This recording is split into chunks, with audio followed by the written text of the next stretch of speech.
এখন রাত 10:30, একটু পরেই শুনবেন সর্বশেষ বিশ্ব সংবাদ। আপনারা বিবিসি শুনছেন ঢাকায় FM 100, চট্টগ্রামে 88.8, কুমিল্লায় 103.6। আপনারা যেখানে আছেন, বিবিসি আপনার সাথেই আছে।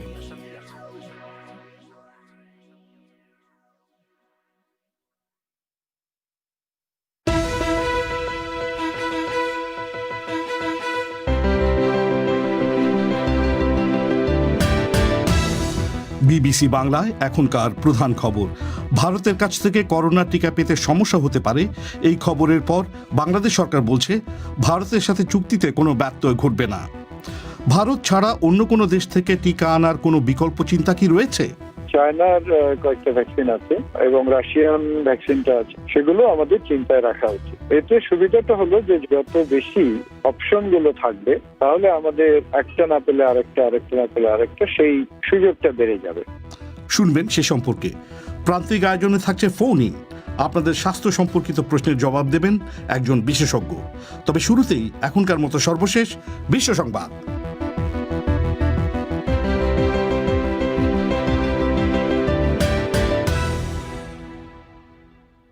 বিবিসি বাংলা বিশ্ব সংবাদ পড়ছি মিজানুর রহমান খান।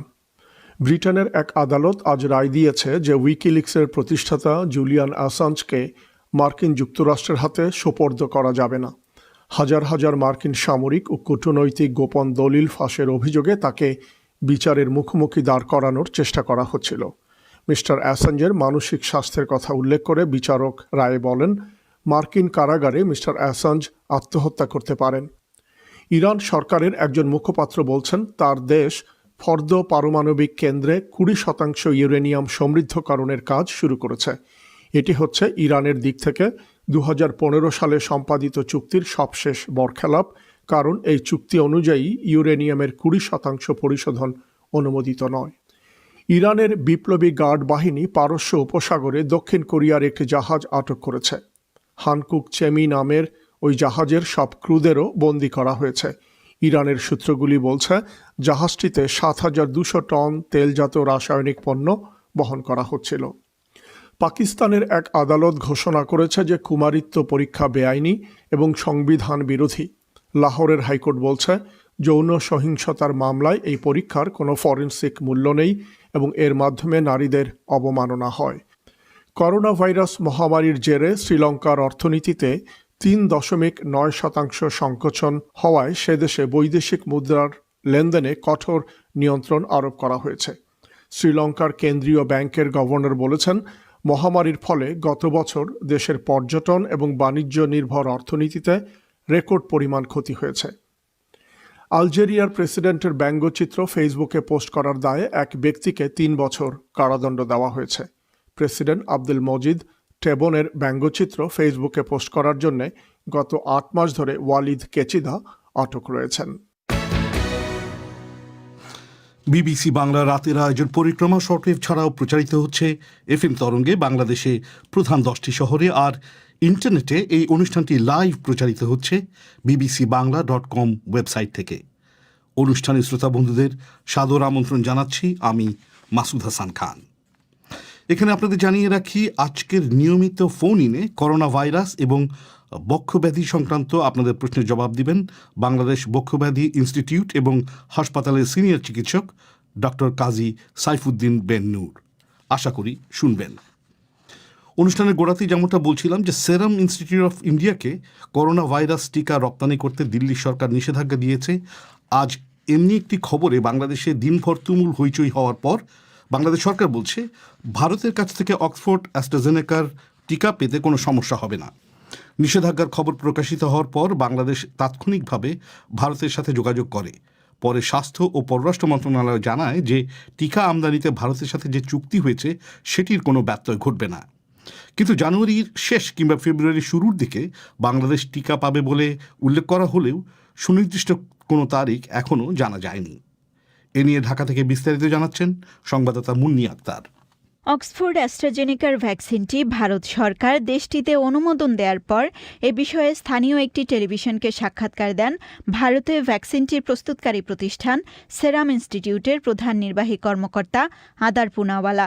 ভারতের ব্যবসা বিষয়ক সংবাদ মাধ্যম CNBC TV 18-কে দেয়া ওই সাক্ষাৎকারে মিস্টার পুনাওয়ালা বলেন, এ পর্যন্ত তারা যে লাইসেন্সটি পেয়েছেন সে অনুযায়ী পর্যাপ্ত মজুদ থাকলেও ভারত সরকার ছাড়া আর কাউকে এই মুহূর্তে টিকা সরবরাহ করতে পারবে না তারা। From the discussions with them is that we would only be supplying and authorized under this license to give the vaccine to the government of India. We can't export it and we can't give it to the private market. এদিকে Serum Institute টিকা রপ্তানি করতে পারবে না এমন খবর বাংলাদেশের স্থানীয় সংবাদ মাধ্যমগুলোতে প্রকাশিত হওয়ার পর বাংলাদেশে উদ্বেগ তৈরি হয়। কারণ করোনা ভাইরাসের টিকা আমদানিতে এই সেরাম ইনস্টিটিউটের সাথেই চুক্তি করেছে বাংলাদেশ। তাই এমন খবরের জেরে ভারতের পররাষ্ট্র মন্ত্রণালয় এবং হাইকমিশনের সাথে সকাল থেকেই যোগাযোগ করে যাচ্ছিল বাংলাদেশ। পরে দুপুরে এক জরুরি সংবাদ সম্মেলনে স্বাস্থ্য সচিব আব্দুল মান্নান বলেন, টিকার ব্যাপারে যেহেতু ভারতের সাথে বাংলাদেশের G2G বা সরকারের সাথে সরকারের চুক্তি হয়েছে, তাই টিকা পেতে কোনো সমস্যা হবে না। ভারত সরকার বলেছে শুধুমাত্র কমার্শিয়াল অ্যাক্টিভিটিদের উপরে নিষেধাজ্ঞা হয়েছে, আমাদের গুলাতে না, কারণ এটা সরকার তো সরকার।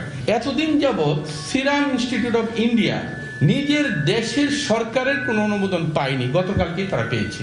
এখন তারা আবেদন করবে WHO-র কাছে। WHO-র কাছে আবেদন করলে 3 সপ্তাহের মধ্যে পাবে।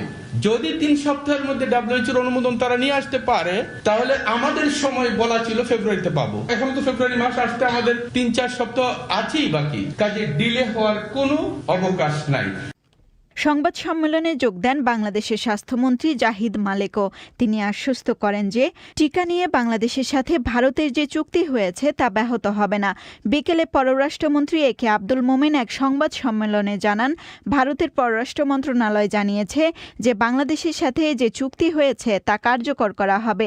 সেই সাথে সেরাম ইনস্টিটিউটের কর্মকর্তা যে বক্তব্য দিয়েছে তার সাথে ভারত সরকারের নীতির কোনো সম্পর্ক নেই বলেও জানান পররাষ্ট্রমন্ত্রী মিস্টার মোমেন।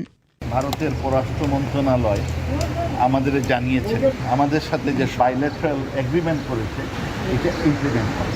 তো এই নিয়ে আমাদের কোনো চিন্তার কারণ নেই। 2 নম্বর উনি বলেছেন যে সেরাম কোম্পানির CEO যেটা বক্তব্য দিয়েছেন এইটা ওনার ব্যক্তিগত, এটা ভারত সরকারের কোনো পলিসি না। তিনি বলেছেন, ভারতীয় সরকার বলেছেন commitment has been made at the highest level. সুতরাং আমরা এই নিয়ে দুশ্চিন্তার কোনো কারণ নাই। এদিকে টিকা রপ্তানিতে নিষেধাজ্ঞার বিষয়ে সেরাম ইনস্টিটিউটের জনসংযোগ কর্মকর্তা মায়াঙ্ক সেন দিল্লিতে বিবিসির ইয়োগিতা লিয়ামিকে জানিয়েছেন, টিকা রপ্তানিতে নিষেধাজ্ঞার যে খবর প্রকাশিত হয়েছে তা পুরোপুরি সঠিক নয়, কারণ তাদের টিকা রপ্তানির উপর কোনো নিষেধাজ্ঞা নেই। তবে কবে নাগাদ টিকা বাংলাদেশে আসতে পারে সে বিষয়ে এখনও কোনো সুনির্দিষ্ট তারিখ জানা যায়নি। এ বিষয়ে সেরাম ইনস্টিটিউটের টিকা আমদানিতে চুক্তিবদ্ধ বাংলাদেশি প্রতিষ্ঠান বেক্সিমকো ফার্মাসিউটিক্যালসের chief operating officer Rabbur Reza জানান, বাংলাদেশের ওষুধ প্রশাসন যখন অনুমোদন দেবে তারপর থেকে 1 মাসের মাথায় প্রথম চালান আসবে। সোমবার এ বিষয়ে আবেদন করা হয়েছে বলেও জানান রাব্বুর রেজা। এক্সাক্ট টাইমটা আমি বলতে পারবো না, কিন্তু যেটা হয়েছে আমাদের একটা ক্লজ আছে যে বাংলাদেশ সরকার বা বাংলাদেশের রেগুলেটরি অথরিটি যখন এটা অ্যাপ্রুভাল দিবে তখন থেকে 1 মাসের মধ্যে প্রথম চালানটা আসবে। আমরা আজকে ইনফ্যাক্ট ডকুমেন্টেশন দিয়ে আমরা ফাইনাল অ্যাপ্রুভাল করেছি রেজিস্ট্রেশনের জন্য। এখন ওনারা দেখে এটা যখন অ্যাপ্রুভাল দিবে সেই সময় থেকে আসলে ক্লক স্টার্ট হবে 1 মাসের ক্লকটা। প্রতি মাসে 50 লাখ ডোজ হিসেবে 6 মাসে পুরো 3 কোটি ডোজ টিকা বাংলাদেশকে দেওয়ার কথা রয়েছে সেরাম ইনস্টিটিউটের। মুন্নি আক্তারের প্রতিবেদন। সেরাম ইনস্টিটিউট অফ ইন্ডিয়ার কাছ থেকে অক্সফোর্ড অ্যাস্ট্রাজেনেকার টিকা কেনার জন্য বাংলাদেশ সরকার একটি ত্রিপক্ষীয় চুক্তিতে সই করেছিল ডিসেম্বর মাসে। এরপর গত শনিবার অগ্রিম অর্থ ছাড়ের কথাও জানিয়েছিল সরকার। এখন এই টিকা পাওয়া নিয়ে নতুন যে পরিস্থিতি তৈরি হয়েছে তাতে করে বিকল্প কী ব্যবস্থা নেওয়া যেতে পারে, এখন সেই প্রশ্নই উঠেছে। ভারতের সেরাম ইনস্টিটিউট ছাড়া বাংলাদেশ আর কোন কোন দেশের সাথে টিকা কেনার ব্যাপারে বিকল্প চিন্তাভাবনা করতে পারে এবং সেগুলো কতটা কার্যকরী হতে পারে জানার চেষ্টা করেছেন ঢাকায় সংবাদদাতা ফারহানা পারভিন। টিকা কেনার জন্য ভারতের সেরাম ইনস্টিটিউটের সাথে বাংলাদেশ সরকার একমাত্র চুক্তি করে। এতদিন সেই দিকেই নজর ছিল সবার। বিকল্প কি ব্যবস্থা হচ্ছে সেটার দিকে নজরই ছিল না। বরং কবে কিভাবে সেরাম ইনস্টিটিউট থেকে বাংলাদেশে আসবে টিকা সেটাই ছিল সবার আগ্রহের বিষয়। কিন্তু সেরাম ইনস্টিটিউট এখন টিকা রপ্তানি করবে না এমন খবরে জরুরি এক সংবাদ সম্মেলন করে বাংলাদেশ স্বাস্থ্য মন্ত্রণালয়। ভারত ছাড়া টিকা আনার বিকল্প কী চিন্তা করছে সরকার এমন প্রশ্ন করা হলে স্বাস্থ্যমন্ত্রী জাহিদ মালিক চীনের একটি প্রতিষ্ঠানের সঙ্গে তাদের কথা হয়েছে বলে জানাচ্ছেন। তিনি বলেন, তবে সেটা সময় সাপেক্ষ ব্যাপার। 2 দিন আগে চীনের অ্যাম্বাসেডর আছেন, উনি আমাদেরকে এই বিষয়ে জানিয়েছেন এবং ওনার কাছে আমি কাগজপত্র চেয়েছি যে আপনাদের যে অন্য ভ্যাকসিনের কথা বলছেন সেই ভ্যাকসিনের কি পর্যায়ে আছে এই বিস্তারিত কাগজ আমাদের কাছে পাঠান, তারপরে আমরা চিন্তা ভাবনা করে অনুমোদন দেওয়ার চেষ্টা করব ট্রায়ালের। মানে ওনারা তো ট্রায়াল পর্যায়ে আছে, দু একটা দেশে ট্রায়াল করেছে, তারা বাংলাদেশে ট্রায়াল করতে চায়। তো ট্রায়াল করার পরে তো সময় নেয়, এই ট্রায়াল প্রসেস আপনারা জানেন একটু দীর্ঘমেয়াদী এবং তারপরে অবজারভেশনে থাকতে হয়, তারপরে ভ্যাকসিনটি তাদের দেশে অনুমোদন হয়, WHO অনুমোদন দেয় এবং আমাদের দেশে অনুমোদন দেয়। এই প্রক্রিয়াটা তো চলমান আছে, একটু সময় নেবে। চীন ছাড়া রাশিয়ার ভ্যাকসিনের ব্যাপারেও দেশটির সাথে আলোচনা হয়েছে বলে মন্ত্রী উল্লেখ করেন, তবে সেটাও ট্রায়ালের পর্যায়ে রয়েছে। সুতরাং সেরাম ইনস্টিটিউটের সঙ্গে যতদূর কাজ এগিয়েছে তার কাছাকাছি যেতে অনেক সময় লাগবে। গবেষকরা বলছেন, একটা দেশ থেকে আরেকটা দেশের টিকা কিনে আনা অনেক জটিল প্রক্রিয়া।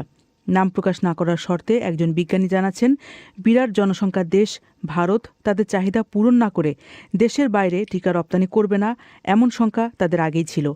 স্বাস্থ্য অধিদপ্তরের রোগ নিয়ন্ত্রণ বিভাগের সাবেক পরিচালক বেনজির আহমেদ বলছিলেন, আমরা আগে থেকেই বেশ কিছু সুযোগ হারিয়েছি, তবে এখন কি করা যেতে পারে সে সম্পর্কে তিনি পরামর্শ দিয়েছেন। আমরা আগে থেকেই বেশ কিছু সুযোগ মিস করছি। চায়নার সাথে যদি আমরা ট্রায়ালটায় পার্টিসিপেট করতাম তাহলে আমাদের সুযোগটা একটু বাড়ত। 1 2 নম্বর হলো যে একটা টিকাকে ঘিরে আমরা যে এতদিন চিন্তা করেছি সেটাও একটা ভুল সিদ্ধান্ত ছিল। এখন আমাদের যেটা দাঁড়াচ্ছে সেটা হচ্ছে চায়নার কয়েকটা ভ্যাকসিন আছে এবং রাশিয়ান ভ্যাকসিনটা আছে, এমনকি আমাদের যে ফাইজার বা মডার্নার ভ্যাকসিন সেগুলো আমাদের চিন্তায় রাখা উচিত। এতে সুবিধাটা হলো যে যত বেশি আমাদের অপশন গুলো থাকবে তাহলে আমাদের একটা না পেলে আরেকটা, আরেকটা না পেলে আরেকটা, সেই সুযোগটা বেড়ে যাবে। সেরাম ইনস্টিটিউটের কাছ থেকে মাসে 50 লক্ষ টিকা পাওয়ার কথা ছিল, পর্যায়ক্রমে সেটা 3 কোটি হতো। কিন্তু যদি সময় মতো টিকা না পাওয়া যায় তাহলে পুরনো স্বাস্থ্যবিধি মেনে চলার বিকল্প নেই বলে মন্তব্য করছেন মিস্টার আহমেদ। মানুষের মনে ভ্যাকসিন পাওয়ার যে প্রত্যাশাটা জন্মেছিল সেটা একটা বড় ধাক্কা ছিল। এখন যেটা উচিত সেটা হলো যে নন ফার্মাসিউটিক্যাল যেগুলো ইন্টারভেনশন আছে, isolation, quarantine, tracing, testing, social distancing, hand washing, এই জায়গাগুলোতে আমাদের জোর দিতে হবে। গবেষকরা বলছেন, যেসব দেশের সাথে বাংলাদেশের কূটনৈতিক এবং বাণিজ্যিক সম্পর্ক আছে সেসব দেশ থেকে টিকা আনার বিকল্প ব্যবস্থা হিসেবে চিন্তা করলে কাজে দ্রুত অগ্রগতি হওয়ার সম্ভাবনা রয়েছে। ফারহানা পারভিন, আপনারা শুনছেন বিবিসি বাংলা রাতের আয়োজন পরিক্রমা। আপনাদের সঙ্গ দিচ্ছি আমি মাসুদ হাসান খান। এবার আজকের phone in. BBC Dhaka studio থেকে এই ফোন ইনটি পরিচালনা করছেন ফারহানা পারভিন। ফারহানা। ধন্যবাদ মাসুদ। বিবিসি বাংলার আজকের ফোন ইনের বিষয় করোনা ভাইরাস এবং বক্ষব্যাধি সংক্রান্ত শ্রোতাদের প্রশ্নের উত্তর দেবেন বাংলাদেশ বক্ষব্যাধি ইনস্টিটিউট এবং হাসপাতালের সিনিয়র চিকিৎসক ডাক্তার কাজী সাইফুদ্দিন বেন্নুর। তিনি এখন আমাদের সঙ্গে স্কাইপের মাধ্যমে যুক্ত হয়েছেন, আর টেলিফোনের মাধ্যমে আমাদের সঙ্গে শ্রোতারা যুক্ত হবেন, তারা তাদের সমস্যা কথা জানতে চাইবেন চিকিৎসক কাজী সাইফুদ্দিন বেন্নুরের কাছ থেকে। মিস্টার বেন্নুর, আপনাকে অনেক ধন্যবাদ আমাদের অনুষ্ঠানে যোগ দেওয়ার জন্য। আমরা চলে যাচ্ছি আমাদের প্রথম শ্রোতার কাছে। তিনি বরিশাল থেকে এখন আমাদের সঙ্গে কথা বলবেন, আফসানা আক্তার মায়া। জি, আমার কোশ্চেন হলো যে করোনায় আক্রান্ত ব্যক্তি 2 ফ্যামিলির 2 সদস্য বাট এক ফ্যামিলির 2 সদস্য একই বেডে কি থাকতে পারবে? মিস্টার বেন্নুর, আপনি শুনেছেন? জি জি, হ্যাঁ, আপনি যেটা বলেছেন যে যদি একাধিক ব্যক্তি আক্রান্ত হন তারা একই বিছানায় থাকতে পারবেন কিনা। হ্যাঁ, তাদের যদি দুজনই আক্রান্ত হয়ে থাকেন তাহলে তাদের এক বিছানায় বা এক ঘরে একসাথে থাকায় কোনো সমস্যা নেই। আচ্ছা, সেই ক্ষেত্রে তাদের যেই স্বাস্থ্যবিধির চিকিৎসার যে পদ্ধতি তাদের দুজনকে একই রকম ভাবে মেনে চলতে হবে? জি, এখানে তাদের যে আইসোলেশনের একজন হলে যে আইসোলেশন করতেন, যারা আক্রান্ত নয় তাদেরকে বাঁচানোর জন্য তারা সম্মিলিতভাবে সেই সমস্ত জিনিসগুলো পালন করবেন। অর্থাৎ একই রকম ভাবে তারা যারা আক্রান্ত নন তাদের থেকে দূরে থাকবেন, তাদের মাধ্যমে যেন অন্যরা আক্রান্ত না হন সেই দিকটা দেখবেন। কিন্তু যেহেতু তারা দুজনেই আক্রান্ত বা একাধিকজন আক্রান্ত, একজন থেকে আরেকজনের ক্ষতি হওয়ার তার কোনো সম্ভাবনা নেই। ধন্যবাদ আপনাকে। রাজশাহী ইউনিভার্সিটি থেকে এখন আমাদের সঙ্গে যুক্ত হচ্ছেন রাজিয়া সুলতানা। আমি 2বার যক্ষায় আক্রান্ত হই এবং ট্রিটমেন্ট নিয়ে সুস্থ হই। আচ্ছা, এখন আবার আগের উপসর্গ দেখা দিচ্ছে, এখন আমার কি করণীয়? কি কি উপসর্গ দেখা দিচ্ছে আপনার এখন? এখন আগের মতো যেমন হালকা হালকা জ্বর আসতো রাতে করে, কাঁপুনি হতো হালকা, ক্ষুধা মন্দা, শুকনা কাশি, এগুলো আবার আগের মতো বুঝতে পারছি আমি। আচ্ছা, সাধারণত আমরা বলে থাকি যে একবার যক্ষ্মায় আক্রান্ত হলে এবং তার চিকিৎসাটা যদি একদম সঠিক মাত্রায় সঠিক সময়ের জন্য করা হয়ে থাকে তাহলে আরেকবার হওয়ার সম্ভাবনা খুবই কম থাকে। তবে হতে পারে না সেটা নয়। আপনি বলেছেন 2বার হয়ে গিয়েছে, এবার 3য় হচ্ছে, এটার মাত্রাটা আরো নগণ্য।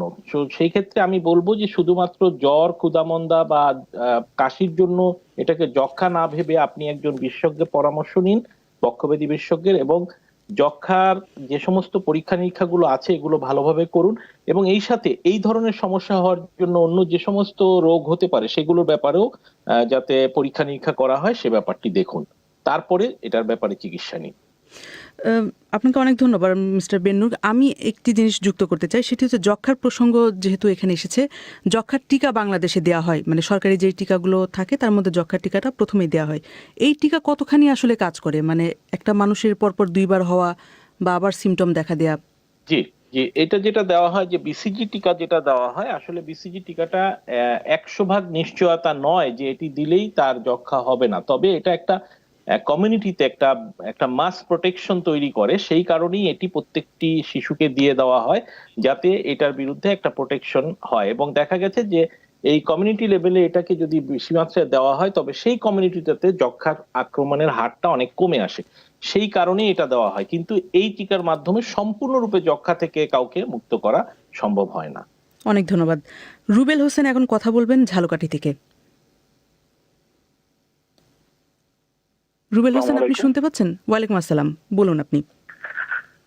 আচ্ছা ম্যাডাম, আমার আম্মুর অনেকদিন ধরে বুকে ব্যথা, তো আমি ইতিমধ্যে একজন ডক্টরের পরামর্শ নিয়েছি। ডক্টর অনেক পরীক্ষা নিরীক্ষা দিয়েছে, সেক্ষেত্রে ডক্টর বলতেছে যে কোনো সমস্যা নেই, শুধু গ্যাস্ট্রিক সমস্যা। তো সে ঔষধ দিয়েছে, আমি মাকে ঔষধ খাওয়াচ্ছি, কিন্তু তাতে কোনোই উপকার পাচ্ছি না, সে ব্যথা কোনো হচ্ছে না। তো এটার জন্য কি করণীয়, আমার কি সমস্যা? যে বুকে ব্যথা আসলে অনেকগুলো কারণে হয়ে থাকে, তার মধ্যে একটি হচ্ছে যেটি আপনাকে চিকিৎসক বলেছেন, অর্থাৎ গ্যাস্ট্রিক বা ডিউডেনাল আলসার বা পেপটিক আলসার জাতীয় সমস্যার জন্য বুকে ব্যথা হয়, যেটা সহজে বোঝা যায় না, মনে হয় যে এটা বোধহয় পেটের না। আর তাছাড়া এখানে ফুসফুসের কারণে বেশ কিছু কারণে ব্যথা হয়ে থাকে, সেই জন্য বক্ষব্যাধির একজন চিকিৎসকের পরামর্শ আপনার নেওয়া উচিত। সেই সাথে হৃদরোগের কারণেও এটা হয়ে থাকে, সেই ব্যাপারেও একটি পরামর্শ নেওয়া দরকার। এবং যেহেতু আপনি অনেকদিন ধরে ভুগছেন, মানে আপনার মা অনেকদিন ধরে ভুগছেন, আমার মনে হয় যে এটি কোনো মানে মাসকুলোস্কেলেটাল, অর্থাৎ যে আমাদের যে পাঁজর রয়েছে এবং পাঁজরের যে মাংসপেশি দিয়ে সংযুক্ত রয়েছে সেখানকার কোনো ব্যথা কিনা সেটিও পরীক্ষা করে দেখা দরকার। অতএব এই বুক ব্যথাটি যেহেতু দীর্ঘস্থায়ী হচ্ছে এবং ওষুধে ভালো হচ্ছে না, আপনি এ ব্যাপারে একজন মেডিসিন বিশেষজ্ঞের পরামর্শ প্রথমে নিয়ে ঠিক করে নিন যে কোন বিষয়ে এটা আসলে এখানে যুক্ত রয়েছে। ধন্যবাদ আপনাদের দুজনকেই। আমাদের পরের শ্রোতা সিলেট থেকে রিফা তাসফিয়া।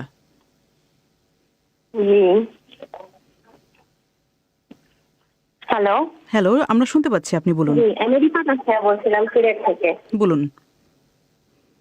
আমার স্যারের কাছে একটা প্রশ্ন ছিল। আমার শ্বাসকষ্ট বিগত 4 বছর থেকে শ্বাসকষ্টের সমস্যা। তো 4 বছর আগে এটা শ্বাস টান হতো বা বুকে সাই সাই শব্দ হতো। তো আমি ডাক্তার দেখিয়েছিলাম, তখন তারা বলছিলেন যে হচ্ছে এটা অ্যালার্জি থেকে মানে হচ্ছে। আমার নাকে পলিপাস ছিল, তারা মানে বললেন যে হচ্ছে নাক থেকে এবং অ্যালার্জিজনিত কারণে এটা হচ্ছে। তো তারপরে আমি প্রোভেয়ার 10 খেতাম, তো ওইটা অনেকদিন কন্টিনিউ করার পরে ওষুধটা আর কাজ করছিল না। তারপরে এখন আমি শ্বাসটানটা কমে গেছে, 2 বছর এখন চলতেছে। এখন আমি 2টা ওষুধ খাই, একটা হচ্ছে মন্টিল্যাব আর একটা হচ্ছে অ্যাসকোভা। এই 2টা ওষুধ আমি কন্টিনিউ করি প্রত্যেকদিন, কিন্তু কোনো একদিন বা 2 দিন যদি মিস্টেক হয়ে যায় তখন দেখা যায় যে বুকে কাশি কাশি ভাব হয়, বা হচ্ছে শ্বাসের একটা মানে চাপ চাপ লাগে বুকে, তারপরে মানে একটু বুকটা ভারী মনে হয়। তো আমার প্রশ্নটা ছিল এটা, যে এটার কি কোনো নিরাময় নেই, মানে একেবারে পার্মানেন্ট কোনো ট্রিটমেন্ট আছে কিনা এটা? হ্যাঁ, আপনার প্রশ্নটা আমি বুঝতে পেরেছি। আপনি যেটা বলেছেন এবং আপনার চিকিৎসক যেটা বলেছেন সেটার ব্যাপারে একটু সংক্ষেপে ব্যাখ্যা দিই, যে যাদের অ্যালার্জির মাত্রাটা বেশি থাকে তাদের 4টা জায়গায় সমস্যা হতে পারে। প্রথমত হচ্ছে ফুসফুসে, যেটা আপনার হচ্ছে, আপনার বুকে সাই সাই শব্দ হতো, কাশি হয়। আরেকটি হচ্ছে নাকে, সেটিও আপনার কিছুটা আক্রান্ত হয়েছেন। আরেকটি হয় চোখে, চোখ চুলকায়, চোখ লাল হয়ে যায়। এবং চতুর্থত হয় চামড়ায়, সেখানে লাল দাগ হয়, চুলকানি হয়। সবার যে সবগুলো হবে তা না, কারো কারো সবগুলো হয়, কারো কোনো একটা দুটো হয়। আপনার ক্ষেত্রে ফুসফুসটা বেশি আক্রান্ত হয়েছে এবং সেই আক্রমণের ফলে আপনার অ্যাজমা জাতীয় সমস্যা হয়েছে বলে আমার ধারণা হচ্ছে। আপনি সেই জন্য অবশ্যই একটা পরীক্ষা করিয়ে নেন, লাং ফাংশন টেস্ট বা ব্রঙ্কো প্রভোকেশন টেস্ট বলে আমরা কিছু পরীক্ষা করি, যেটাতে বোঝা যায় যে আপনার এটার ভিতরে অ্যাজমাটা আছে কিনা, অর্থাৎ অ্যালার্জিটা অ্যাজমাতে পরিণত হয়েছে কিনা। এবং সেক্ষেত্রে শুধু আপনি যে ধরনের ওষুধগুলো খাচ্ছেন সেগুলো আসলে আপনাকে সাময়িক উপশম দিবে। এজন্য আপনাকে ইনহেলার জাতীয় ওষুধের মাধ্যমে, ইনহেল কর্টিকোস্টেরয়েড, যেটা কিনা প্রপার প্রোটেকশন দেয়, লং টাইম প্রোটেকশন দেয়, সেই ওষুধ জাতীয় ওষুধগুলো আপনাকে ব্যবহার করতে হবে। তাহলে এই যে হঠাৎ করে আপনি ভালো থাকেন আবার খারাপ হন, সেটি আর হবে না। আপনি একটি দীর্ঘমেয়াদী সমাধান পাবেন। ধন্যবাদ আপনাকে। আমাদের এবারে শ্রোতা নেত্রকোনা থেকে রিনা হায়াত। আমার আজকের বিবিসি বিশেষজ্ঞের কাছে একটি প্রশ্ন। এই যে শীতে আমরা একদিকে করোনার প্রকোপ, করোনায় ভয়ে আছি, অন্যদিকে আমি একটা প্রশ্ন জিজ্ঞেস করতে চাচ্ছি, যেটা হচ্ছে যে আমরা তো এই যে শীতের মৌসুমে ফ্রিজ থেকে আমরা নানান খাবার বের করে ঠান্ডা খাবার খাই। এই ফ্রিজের খাবারের ভেতরে কি করোনা আক্রান্ত হওয়ার কোনো সম্ভাবনা আছে কিনা, বা আমরা ফ্রিজের খাবার এই শীত মৌসুমে খেতে পারবো কিনা? হ্যাঁ, আপনি যে প্রশ্নটা করেছেন এটা আসলে সরাসরি এই ধরনের কোনো স্টাডি বা কোনো গবেষণা হয়নি যে ফ্রিজে বহুদিন যাবত যে খাবারটা সংরক্ষণ করা হয়েছে তার মধ্যে করোনা আছে কি নাই। আমি এই ব্যাপারে এই জন্য সরাসরি আপনাকে বলতে পারছি না। তবে একটি কথা কিন্তু অত্যন্ত সত্য, যে সরাসরি ফ্রিজ থেকে বের করে ঠান্ডা খাবার খাওয়া কখনোই স্বাস্থ্যসম্মত নয়। এক্ষেত্রে আপনাকে অবশ্যই সেটিকে, যে খাবারটিকে আপনি বের করছেন, এটিকে গরম করে এবং সুনির্দিষ্ট তাপমাত্রা এনে তারপরে খাদ্য গ্রহণ করাটাই এক্ষেত্রে উচিত হবে। ধন্যবাদ আপনাকে।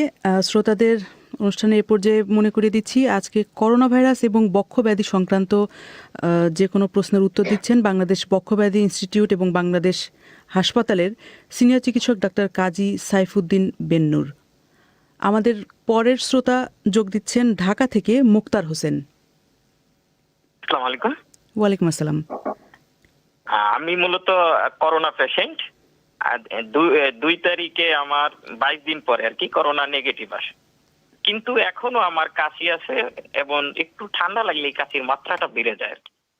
বুক ভারী ভারী লাগে, শারীরিক দুর্বলতা অনুভব করি এবং অফিস করাটা, যেহেতু আমি একজন ব্যাংকার, আমার জন্য অনেক ক্লান্তিকর মনে হয়। এক্ষেত্রে আমার করণীয় কি জানালে উপকৃত হতাম। জি, আপনি যে সমস্যাটা বলছেন এটা আমরা এখন প্রতিনিয়তই পাচ্ছি। এটা পোস্ট করোনা কমপ্লিকেশনস, যেটা ফুসফুসের ক্ষেত্রে অনেক রোগীর ক্ষেত্রেই হচ্ছে, যে ফুসফুসে কিছু ফাইব্রোসিস তৈরি হচ্ছে, অর্থাৎ ফুসফুসের কিছু কিছু অংশ জায়গা অকেজো হচ্ছে বা জায়গাটা শক্ত হয়ে যাচ্ছে এবং ঠিক মতো অক্সিজেন এবং বাতাস আদান প্রদানের কাজটা সে করতে পারছে না। এবং তাদেরই এই ধরনের হয়রান হয়ে যাওয়া, দুর্বল লাগা, কাশি হওয়া, শ্বাসকষ্ট হওয়া, বুকে চাপ লাগা, এই সমস্যাগুলো দেখা দিচ্ছে। আপনি এক্ষেত্রে একজন বক্ষব্যাধি চিকিৎসকের পরামর্শ নিন এবং অবিলম্বে একটি HRCT অর্থাৎ হাই রেজুলেশন সিটি স্ক্যান করিয়ে নেবেন। একমাত্র এই পরীক্ষাটাতেই ভালোভাবে বোঝা যায় যে আপনার ফুসফুসে কোনো ফাইব্রোসিস হয়েছে কিনা। যদি হয়ে থাকে তাহলে আপনাকে শ্বাসকষ্ট কমানোর ওষুধ এবং সেই সাথে ফাইব্রোসিস কমানোর ওষুধ শুরু করতে হবে। অনেক অনেক ধন্যবাদ। আমাদের পরের শ্রোতা যোগ দিচ্ছেন পঞ্চগড় থেকে পিঙ্কি রানী। জি ম্যাডাম আদাব। যে আমি আদাব। কথা বলতেছি পিঙ্কি রানী মারিয়া জায়গির পাড়া থেকে, পঞ্চগড় থেকে। বলুন আপনি। জি, আমার প্রশ্ন হচ্ছে, আমাদের গ্রামে অনেক অসচেতন ব্যক্তিকে দেখা যায় যারা সকালে ঘুম ভাঙার মাত্র বিড়ি জাতীয়, তামাক বা অনেকের নেশা জাতীয় দ্রব্য গ্রহণ করে। এতে করে বুকের ফুসফুস সহ অন্যান্য অঙ্গ প্রত্যঙ্গের কতটুকু ক্ষয়ক্ষতি হতে পারে জানতে চাই আমি। ধন্যবাদ আপনাকে। আপনি শুনতে থাকুন, আমাদের বিশেষজ্ঞ তিনি উত্তর দিবেন। মিস্টার বেন্নুর। জি, আপনি যেটা বলেছেন আমি ধরে নিচ্ছি যে ওনারা যে ধূমপানটা করে থাকেন এটা তামাক জাতীয় জিনিসই প্রধানত, এবং আমরা তো এটা সবসময় জানি যে এই ধরনের তামাক জাতীয় ধূমপানের জন্য, অর্থাৎ সিগারেট পান বা হুক্কা পান, এগুলোর জন্য শরীরের এমন কোনো অঙ্গ প্রত্যঙ্গ নাই যেখানে ক্ষতি হতে পারে না। প্রথমত সরাসরি ফুসফুসকে সে ক্ষতিগ্রস্ত করে, ফুসফুসকে অকেজো করে দেয়, তার হৃদরোগ হতে পারে, তার রক্তচাপ বেড়ে যেতে পারে, তার ডায়াবেটিস খারাপ হয়ে যেতে পারে, তার কিডনিতে সমস্যা হতে পারে, এবং এমনকি তার ব্রেনেও এফেক্ট করতে পারে। অতএব এই ধরনের বদভ্যাস কখনোই থাকা উচিত নয়, এবং অবিলম্বে এটি যেন তারা ত্যাগ করেন সেই ব্যাপারে একটা সামাজিক সচেতনতা গড়ে তোলা উচিত। অনেক ধন্যবাদ। খুলনা থেকে আমাদের পরের শ্রোতা ভাবনা বালা। আমার প্রশ্ন হচ্ছে কি, করোনা ভাইরাস যেহেতু কেউ পাচ্ছে না, সেহেতু বিভিন্ন মোড় নেওয়া ভাইরাস থেকে কিভাবে মানুষ হবে সেটাই আর কি। আপনার প্রশ্নটা আমি সরাসরি বুঝতে পারিনি, আপনি কি আরেকবার বলবেন? আমিও ভাবনবালা, আপনার প্রশ্নটি আরেকবার করোনা একটু বলুন। ভাইরাস থেকে, করোনা ভাইরাসের টিকা যেহেতু কেউ পাচ্ছে না, সেহেতু এই নূতন মোড় নেওয়া এই যে ভাইরাসের রূপ, এ থেকে মানুষ কিভাবে রক্ষা পাবে? ধন্যবাদ জি জি আপনাকে। জি, আমি এবার বুঝতে পেরেছি। আসলে করোনা ভাইরাসের টিকা যেটা আমাদের সরকার চেষ্টা করছিলেন, সেখানে একটি সেটব্যাক হয়েছে বা একটি বাধা এসেছে বলে মনে হচ্ছে। হয়তো এটা কাটিয়ে ওঠা যাবে, সেই ক্ষেত্রে আমরা এখনো আশাবাদী যে কোনো না কোনো ভাবে আমরা হয়তো টিকা পাবো। একান্ত যদি না পাওয়া যায়, সেক্ষেত্রে আমরা আগেও বলেছি যতদিন পর্যন্ত টিকা না আসছে ততদিন পর্যন্ত যে সাবধানতাগুলো আমরা ভাইরাসের জন্য বলে এসেছি এতদিন, যেমন মাস্ক পরা, ঘন ঘন হাত ধোয়া, সোশ্যাল ডিস্টেন্স বা একজন থেকে আরেকজনের একটা দূরত্ব রক্ষা করা, হাঁচি কাশি যে কোনো জায়গায় না দেওয়া, এই কাজগুলো, এগুলোই হচ্ছে আমাদের জন্য টিকা ততদিন পর্যন্ত। অর্থাৎ এগুলোই আমাদেরকে বাঁচিয়ে রাখবে। এবং এই যে নতুন ধরনের আরেকটি ভাইরাস, অর্থাৎ আগের ভাইরাসটার একটি মোড় হয়েছে আপনি বলেছেন, সেই ভাইরাসটি থেকেও বাঁচতে হলে একই রকমের সাবধানতাই আমাদেরকে নিতে হবে। অর্থাৎ আগের যে স্বাস্থ্যবিধি সেটাই মেনে চলতে হবে। জি জি, ধন্যবাদ। রকিবুল ইসলাম, মোহাম্মদ রকিবুল ইসলাম, তিনি পাবনা থেকে এখন কথা বলবেন। হ্যালো। হ্যালো, শুনতে পাচ্ছি, আপনি বলুন। জি, বর্তমানে আমরা জানতে পেরেছি যে করোনা ভাইরাস তার পূর্বের ধরন পরিবর্তন করে নতুন রূপ নিয়ে আমাদের মাঝে আক্রমণ শুরু করেছে। এর সম্পর্কে বিস্তারিত বলবেন এবং কি ব্যবস্থা গ্রহণ করলে আমরা এর থেকে পরিত্রাণ পেতে পারবো এ সম্পর্কে একটু বলবেন। অনেক ধন্যবাদ। মিস্টার বেন্নুর, আপনি সংক্ষেপে উত্তর দিবেন। জি, এটা হচ্ছে গিয়ে যে এই যে ভাইরাস, এটা আমরা আগেও সবসময় বলে এসেছি, ভাইরাসের একটি স্বভাবই হচ্ছে যে সে তার চেহারার পরিবর্তন করে, তার চরিত্রের পরিবর্তন করে। এবং এই করোনা ভাইরাসটাও সেই একই ব্যাপার হয়েছে, যে 1 বছরের মাথায় এসে তার চেহারার এবং চরিত্রের কিছুটা পরিবর্তন করেছে। তার ফলে যেটা হবে যে এটা আক্রমণের হার, আক্রমণের মাত্রা হয়তো আগের বারের তুলনায় একটু কম বেশি বা অন্য ধরনের হবে। একইভাবে রোগের ভোগান্তিটাও একটু অন্য ধরনের হবে, কিন্তু সাবধানতা একই রকম। আগের ভাইরাস থেকে রক্ষার জন্য যে সমস্ত সাবধানতা একটু আগে আমি বলেছি, সম্পূর্ণরূপে একই রকম সাবধানতা আমাদেরকে নিয়ে যেতে হবে। অনেক ধন্যবাদ আপনাকে। আমাদের অনুষ্ঠান আজকে এখানেই শেষ করতে হচ্ছে। ডাক্তার কাজী সাইফুদ্দিন বেন্নুর সঙ্গে ছিলেন আমাদের সঙ্গে, আপনাকে অনেক ধন্যবাদ। আর শ্রোতারা যারা এখনও অপেক্ষা করছেন টেলিফোন লাইনে, আপনাদের কাছে দুঃখ প্রকাশ করছি। পরবর্তী আমাদের ফোন ইন অনুষ্ঠানে অবশ্যই আপনারা অংশ নেবেন। এখন আমরা ফিরে যাচ্ছি লন্ডন স্টুডিওতে সহকর্মী মাসুদ হাসান খানের কাছে। ধন্যবাদ ফারহানা। আজকের ফোন ইন পরিচালনা করলেন ফারহানা পারভিন। এবারে অধিবেশন শেষ করার আগে সংবাদ শিরোনাম আরেকবার। ভারতের কাছ থেকে করোনার টিকা পেতে সমস্যা হতে পারে, এই খবরের পর বাংলাদেশ সরকার বলেছে ভারতের সাথে চুক্তিতে কোনো ব্যত্যয় ঘটবে না। এর আগে সেরাম ইনস্টিটিউট অফ ইন্ডিয়াকে করোনা ভাইরাস টিকা রপ্তানি করতে দিল্লি সরকার নিষেধাজ্ঞা দিয়েছে, এমন একটি খবরে বাংলাদেশে তোলপাড় শুরু হয়। আর এরই সঙ্গে শেষ করছে আজকের পরিক্রমা। আমাদের পরবর্তী অনুষ্ঠান প্রবাহ শুনতে পাবেন আগামীকাল বাংলাদেশ সময় সন্ধ্যে 7:30 আর ভারতে সন্ধ্যে 7টায়। শুনবেন আশা করে বিবিসির লন্ডন স্টুডিও থেকে। আজকের মতো বিদায় নিচ্ছি আমি মাসুদ হাসান খান। শুভরাত্রি।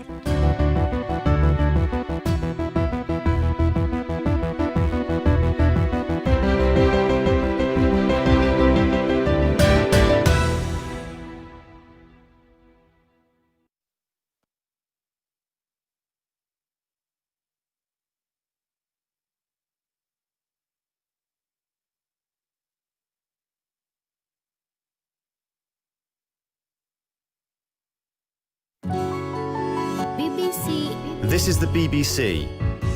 There are no programs